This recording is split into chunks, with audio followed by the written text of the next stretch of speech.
അർജുൻ ആയങ്കിയുടെ കണ്ണൂർ കപ്പക്കടവിലെ വീട്ടിൽ പോലീസ് പരിശോധന.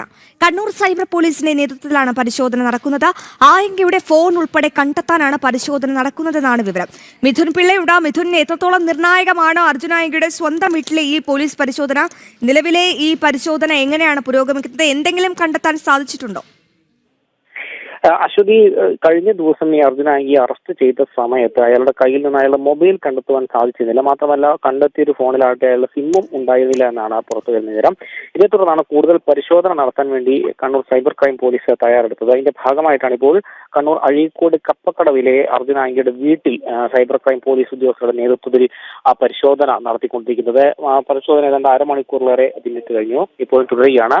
ഈ മൊബൈൽ കണ്ടെത്താൻ ഒരു പരിശ്രമമാണ് ഉദ്യോഗസ്ഥരുടെ ഭാഗം ഇപ്പോൾ നടത്തിക്കൊണ്ടിരിക്കുന്നത്. മൊബൈൽ കണ്ടെത്തി കഴിഞ്ഞാൽ ഈ പലവിധ തെളിവുകളും സംഘടിപ്പിക്കാൻ അല്ലെങ്കിൽ ചേർക്കാൻ വേണ്ടി കഴിയുമെന്നൊരു വിശ്വാസത്തിലാണ് ഇപ്പോൾ അന്വേഷണ സംഘമുള്ളത്. അതിന്റെ ഭാഗമായി തന്നെയാണ് ഇപ്പോൾ ഇത്തരം ഒരു പരിശോധന ഇവിടെ നടത്തുന്നതും. അശ്വതി.